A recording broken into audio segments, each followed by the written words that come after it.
Alright, it's day 9 of the archaeological dig at Bremenium Roman Fort, and it's coming along really well. This is trench 4, exposing more of that long revetment wall and the big drain and road surfaces and all kinds, and a possible ditch. There's a lot of black material coming down in this ditch, and Crow is here finding interesting things. Oh, what have you got there?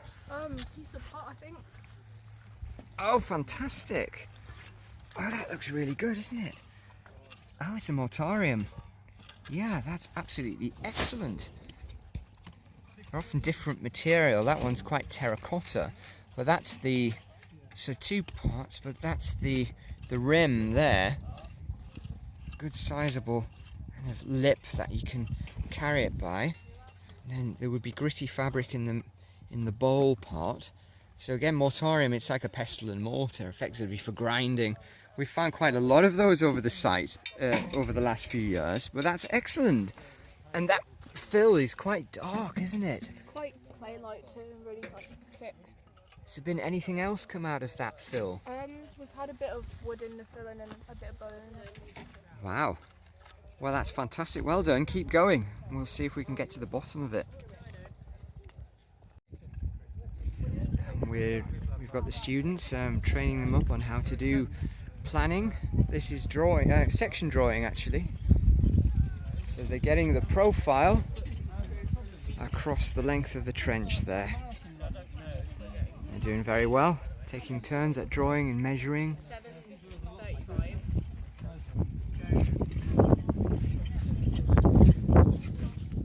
Hi, how are you finding the section drawing? All right. It reminds me of GCSE maths. GCSE maths, yeah. It takes a little bit of practice, doesn't it? It's quite good fun once you get the hang of it. Right, well, we're joined by Terry in trench 2. Look at this now, fantastic. So what are we looking at, Terry? Well, this is the annex wall of, the annex around the fort that we partly uncovered last year in one small narrow trench, and it runs right the way through here, as we can see in this one. We've got one side of the wall coming through nicely, and the other side beginning to come through under the robbing that we've got there.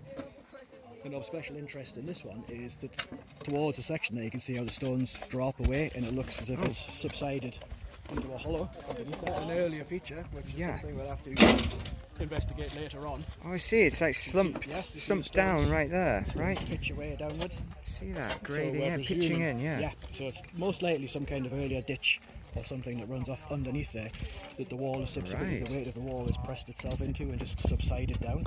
Yeah.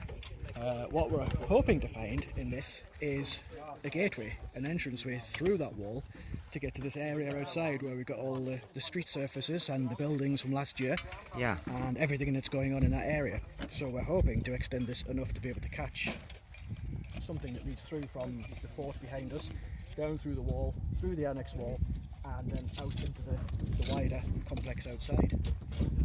At the moment, we don't have a gateway, but we're just extending it that way to find out. What we do have is a big, vast sea of metalling, stone surface, hard stand out there, overlying the building that we got last year. So it's a later phase of metalling, but it's a very extensive phase of metalling that at the moment it doesn't seem to have any buildings or anything in it. It's a big, hard standing area, probably just outside the annex. Just where everybody's travelling in the front row, closest to us, you can see the stones, especially this side, the stones appear to stop about 2 metres beyond the wall. Early days, but that could be a sign of a ditch in front of the wall, demarcating the annex area with a ditch in front of it, and then the surface is picking up as we go away from there.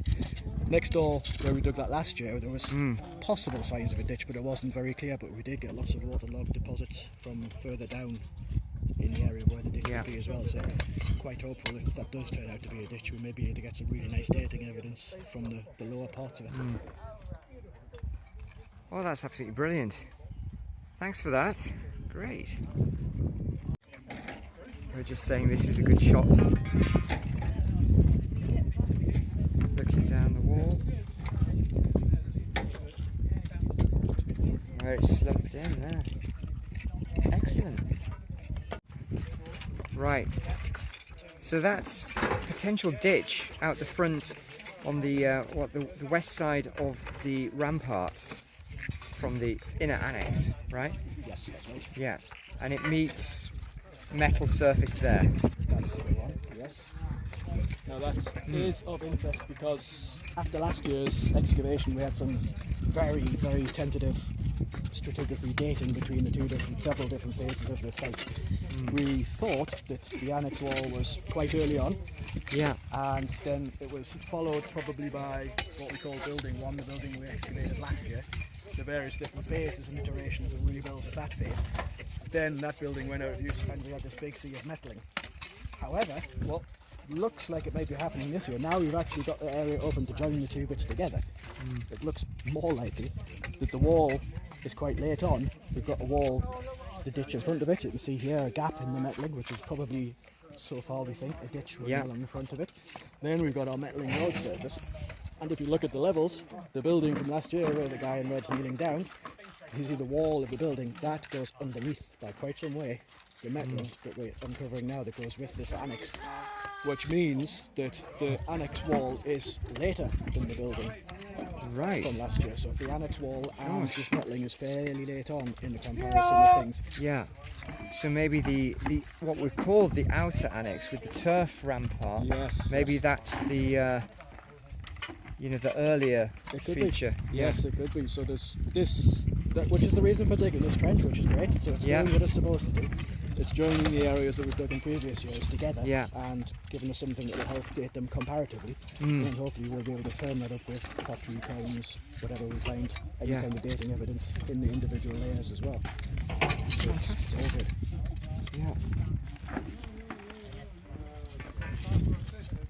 Just move along here a little.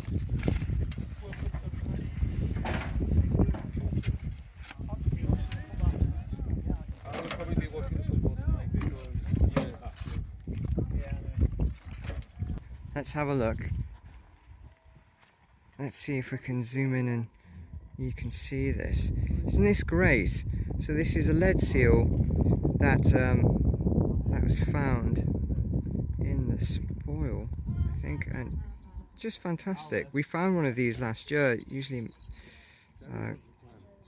military correspondence, basically. It might have the name of a person or the unit. I don't know if there's anything on the back. Needs a bit more cleaning up on the back, but yeah, it's quite clear on there, so we should be able to decipher that. Oh, that's just brilliant. So we've moved on to Trench 8 on the east side of the fort in the field where Deer Street runs through, and Nick has been digging away. What have you got there, Nick? Looks like a bit of glass from top of maybe a perfume bottle or something. Oh my goodness. Wow. Look at that. That's a beautiful thing. I think that's the first time we've actually found a glass bottle top, and it is beautiful. See how fine that glass is there. So that'd be what we label as an unguent bottle, yeah, perfumes, that kind of thing. Wow, it just shows you the capabilities of the Romans. They could roll glass on cylinders. They were experts at it, and that enabled them to make very good, transparent and very thin, fine quality glass. Amazing stuff. Yeah, that's absolutely brilliant. Well done. You must be chuffed to bits with that, are you? No, I'm Yeah. dead happy. Yeah. Well done.